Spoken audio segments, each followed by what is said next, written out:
In a world bound by rigid rules and unyielding skies, where does true courage lie? Is it in the thunderous roar of military might or the quiet, unwavering heartbeat of someone risking everything for a single desperate breath? Prepare to be moved by the story of a faded flag, a critical patient, and the extraordinary pilot who reminded an entire military that some lines are meant to be crossed, not broken, but redefined by the sheer force of compassion. That civilian chopper, who did she think she was? The cold, metallic voice crackled sharply through the Apache radio as they locked onto the tiny helicopter's blip. Inside the weathered Bell 407, Erin Blake felt each radar sweep like invisible needles piercing her aircraft. The sky was thick with weapons, all aimed straight at her.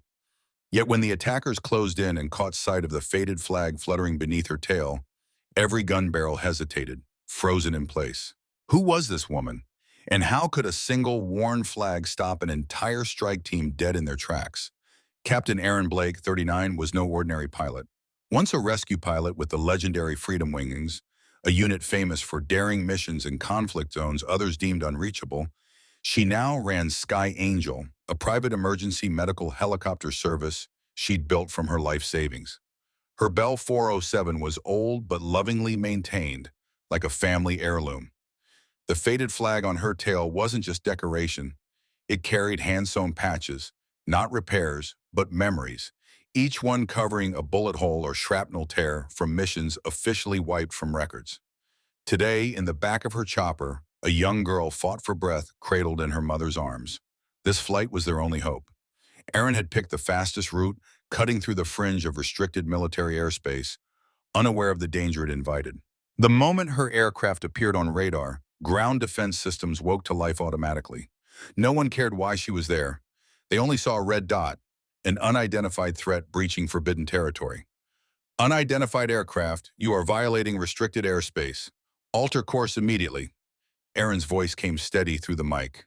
Erin Keeter, Sky Angel, conducting emergency medical transport with a critical patient, requesting permission to continue current heading.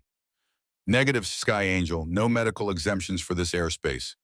Change course now or you will be escorted out. Behind her, the little girl's breasts grew shallow and ragged. Her mother's eyes locked on Erin, desperation raw and unyielding. Every second mattered. Control, patient is in respiratory distress. Need the fastest route to Memorial Hospital. Can you provide emergency corridor? The reply was cold, unfeeling. Sky Angel, redirect to alternate route or face military intervention. This is not negotiable. Erin's jaw tightened. She made a choice that would change everything. Holding her course, she knew those 20 extra minutes on the detour might be the difference between life and death for the child. I'm continuing on current course. Medical emergency takes priority. Silence swallowed the radio for a breath, and then authority crackled back, icy and merciless. Sky Angel, you have violated direct orders. Military aircraft scrambled to intercept. You will comply or face consequences. Through her headset, the distant thrum of approaching rotors grew louder. She glanced back, spotting two Apaches on the horizon, closing fast and bristling with weapons.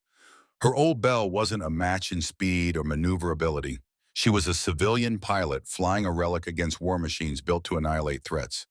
But Erin had faced worse. During her Freedom Wings days, she had flown through enemy fire to rescue the wounded, landed in hostile zones when all said it was impossible. The difference now was that the guns were pointed by her own military, soldiers following orders blindly without understanding. The human toll behind those orders weighed heavily, though Erin's hands never wavered on the controls. Death was a familiar companion she had faced countless times in service to others, and if fate demanded it, she would meet it again without hesitation. Behind her aircraft, a worn flag fluttered wildly in the rotor wash, a silent testament to sacrifice and service. One overlooked by most, but deeply remembered by those who understood its meaning. The Apache helicopters closed the distance swiftly, their sleek, menacing silhouettes slicing through the sky with lethal precision. Erin's eyes caught the weapons pods hanging beneath their stubby wings, missiles capable of turning her old Bell into scrap metal in mere seconds. Over the radio, a cocky young pilot's voice broke through with mocking arrogance. "Hey there, Angel," the voice taunted.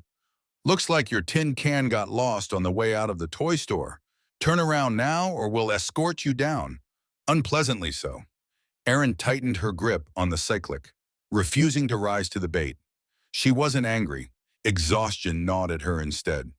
Another rookie blinded by regulations, unable to see the fragile human life she was fighting for in the back of her aircraft.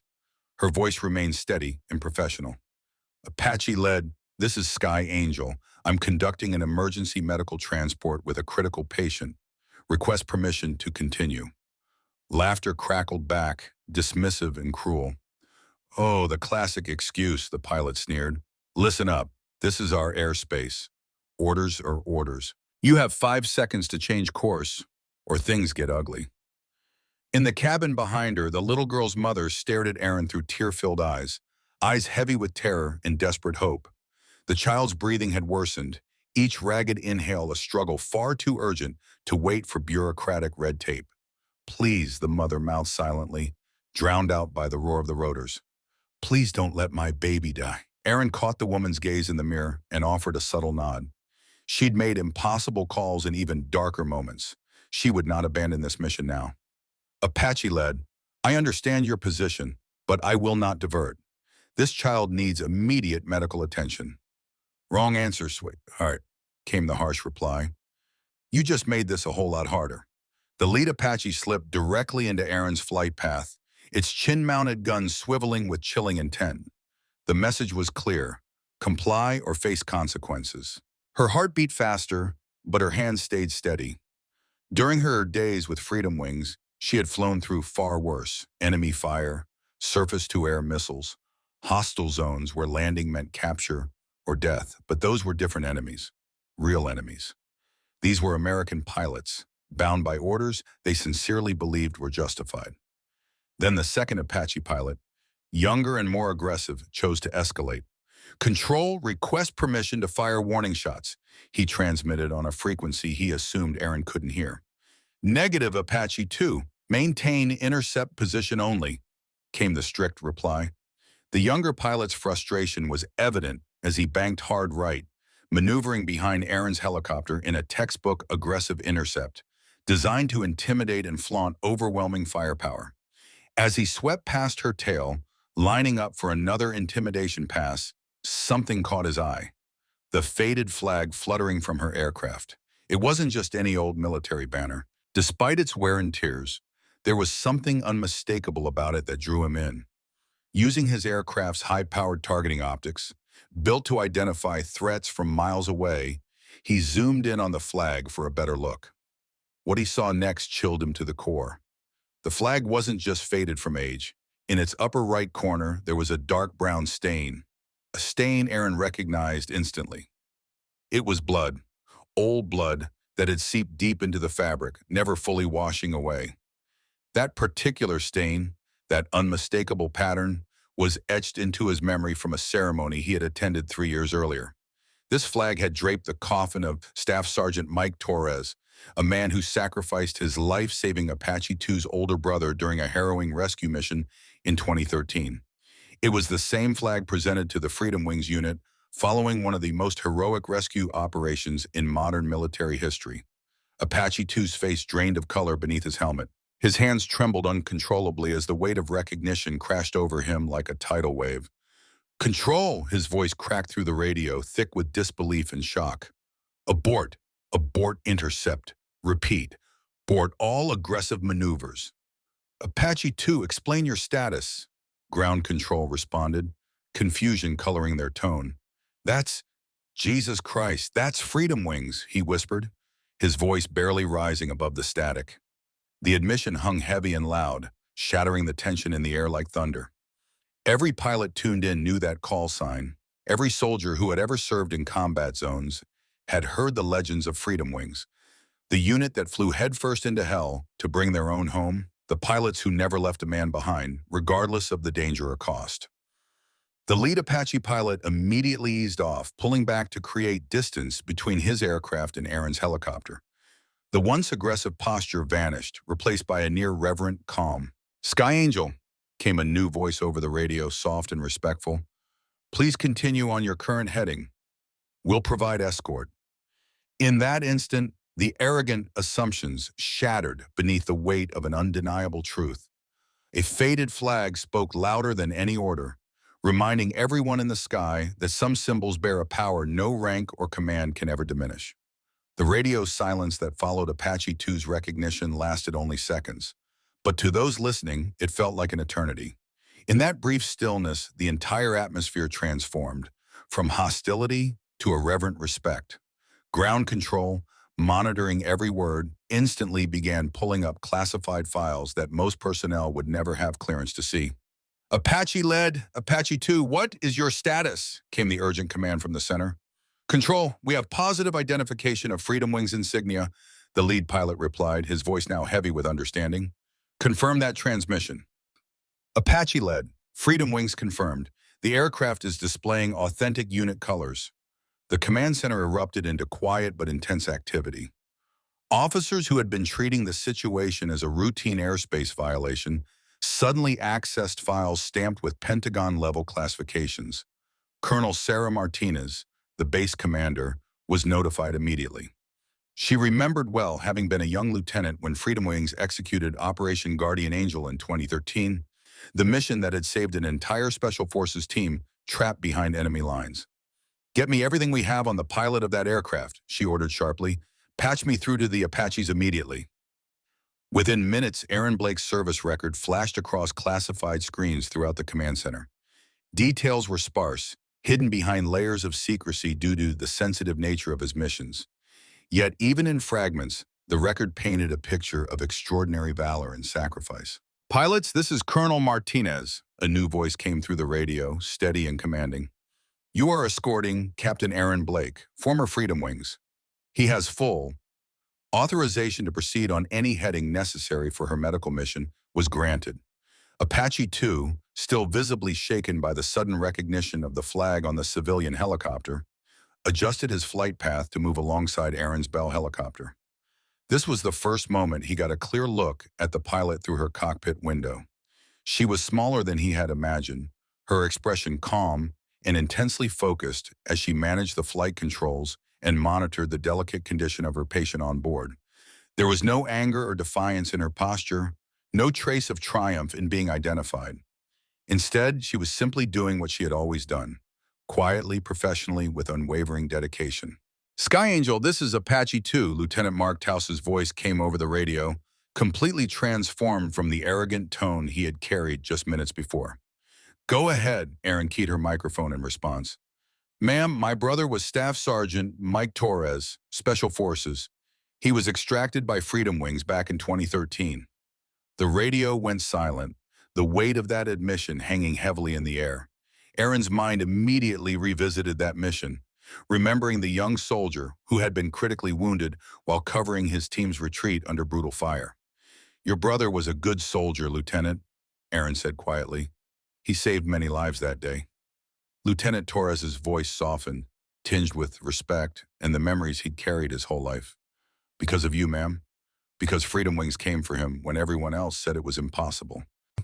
Lieutenant Torres had grown up hearing the stories of his brother's rescue, the daring flight through a hailstorm of enemy bullets, the landing in the heart of a firefight, and the extraction of not just Mike, but his entire team. The tale of Captain Blake, who took shrapnel in her arm during the operation, but refused medical treatment until every soldier was safely aboard, was legendary. Mike Torres had survived that day. He recovered from his wounds and went on to serve 2 more tours. He lived because a pilot he never met had made the decision that no soldier would ever be left behind. Ma'am, interrupted the voice of Apache lead, cutting in firmly, we are honored to provide escort. Freedom Wings never flies alone. The 2 Apache helicopters took up positions on either side of Aaron's Bell. What had started as a tense confrontation quickly transformed into a solemn honor guard. The aggressive intercept maneuver softened into a protective escort, the meaning of their mission reshaping in the minds of the pilots. On the ground, the news of the unfolding situation spread rapidly through military channels. Officers involved in the initial intercept order were quietly briefing their superiors about the identity of the pilot they had almost forced down. Sir, a young officer reported respectfully to his commander, The pilot we've been tracking, she's the one who flew the Kandahar rescue, the extraction at Firebase Charlie, and Operation Mercy Flight. Each mission name resonated deeply within military circles. These were not merely successful operations. They were the stuff of legend, stories whispered among soldiers who understood the true cost of risking everything for others. Colonel Sarah Martinez herself took over radio communications with Aaron. Captain Blake, this is Colonel Martinez, base commander. I want to personally apologize for the initial response. Your mission has priority clearance through any airspace you require. Thank you, Colonel, but no apology is necessary, Aaron replied with quiet dignity. Your pilots were doing their job. They couldn't have known. They know now and they won't forget, Martinez answered firmly. The unusual formation of one civilian medical helicopter flanked by two attack aircraft pressed forward toward the hospital. Inside her cockpit, Aaron kept her focus on the patient, a little girl whose breathing had stabilized slightly but still required immediate medical care. In the Apache cockpits, both pilots found themselves reconsidering their role in this mission. They were no longer just following orders. They were part of something greater, a legacy of service and sacrifice that went beyond rank, rules, or regulations. Apache 2 to Sky Angel, Lieutenant Taus transmitted over the radio. What's your ETA to the hospital? 12 minutes, Aaron responded steadily. Copy that. We'll make sure you have clear airspace all the way in. True to their word, the Apache pilots began coordinating with air traffic control and ground units, clearing a safe path for Aaron's flight. What began as suspicion and confrontation had evolved into an unspoken bond of respect and trust, a reminder that sometimes duty calls for courage that transcends protocol and pride. Traffic control cleared a direct path to the hospital's helipad, transforming what should have been a complicated approach through congested airspace into a priority corridor reserved for a medical emergency. As Aaron neared the hospital, she spotted the medical team already gathered on the helipad, ready to receive their patient. The little girl was going to survive. Sky Angel, this is Patchy Lead, came the final transmission as they touched down at the hospital. It's been an honor flying with you, ma'am. Well, and the honor was mine, Aaron replied. Thank you for the escort. As her Bell helicopter settled firmly onto the helipad, the medical team rushed forward to take the patient inside. Aaron shut down her engines, and through her window, she saw the two Apache helicopters hovering nearby. Their pilots saluted one last time before turning back toward their base. The faded flag still fluttered from her tailboom, a symbol that had just reminded an entire military command that some honors transcend paperwork. Some legends never truly retire, and some colors never fade, no matter how many years pass or how many regulations change. The little girl was wheeled into the hospital, her mother walking beside the gurney with tears of relief streaming down her face. The mission had been completed, just like every Freedom Wings mission before it, quietly, successfully, without seeking praise for the extraordinary courage it demanded. But this time recognition had found her anyway, carried on the wind by a flag that refused to let heroism slip into obscurity. 3 days later, the story of the faded flag flying alongside the Apache escort spread rapidly through military networks, not as gossip, but as a powerful reminder of what true service looked like. Lieutenant Torres requested permission to visit Aaron at her small hangar facility. When he arrived, he found her deeply focused on routine maintenance checks for her Bell helicopter. Captain Blake, he said, standing at attention despite being out of uniform. Just Aaron now, she replied without looking up from her inspection checklist. And you must be Mike's little brother. Torres relaxed a bit. Yes, ma'am, I wanted to thank you personally for what you did for him. Your brother thanked me years ago, Aaron said quietly. That was enough. He still talks about that day sometimes. Torres nodded. He says he never expected to see home again until he heard those rotors coming in. Aaron's mind drifted back to the mission, vivid as ever. Firebase Charlie had been under siege for 3 days when Freedom Wings received the call. We had a saying in Freedom Wings, Aaron said. The only impossible mission is the one you don't attempt. Torres smiled. Mike says the same thing now. He's a flight instructor at Fort Rucker, teaching that philosophy to new pilots. News of the incident had reached young pilots across the military, inspiring them to seek out the hidden stories of Freedom Wings, learning about classified missions long kept under wraps. Captain Jessica Chen, a young Army pilot, drove 4 hours just to meet Aaron after hearing about the Apache encounter. "Ma'am, I wanted to ask you about decision-making under pressure," Chen said. "How do you decide between following orders and doing what's right?" Aaron paused her work, weighing the question carefully. "You don't choose between them," she answered. "You find a way to do both. Sometimes that means accepting the consequences for doing what you believe is right." Chen pressed on. "But what if the consequences are severe?" "Then you remember why you took the oath in the first place," Aaron replied, her voice steady. "It wasn't to follow orders blindly. It was to serve something bigger than yourself." Shortly afterward, the hospital where Aaron had delivered the little girl sent her a letter of commendation. The child had made a full recovery, and her mother wanted to express heartfelt gratitude to the pilot who had refused to give up. Colonel Martinez also reached out, offering Aaron a position to train military pilots in advanced mission tactics. Recognition and opportunity born from quiet courage and unwavering dedication. Aaron Blake listened intently as Colonel Martinez emphasized the importance of emergency medical evacuation procedures. "We need someone who understands that rules exist to serve people, not the other way around," she explained with firm conviction. Aaron weighed the offer carefully. "I appreciate the recognition, Colonel, but I've found my true purpose here. Sky Angel serves those who slip through the cracks, those who often get overlooked." There was a quiet strength in Aaron's voice, a deep commitment to a mission beyond ranks and protocols. Colonel Martinez nodded thoughtfully. "I understand. Would you consider doing guest lectures?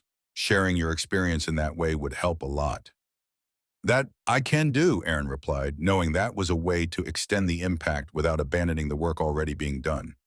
The Apache pilots who had escorted her earlier began spreading the word among military families about Sky Angel's unique services. Slowly but surely, news traveled.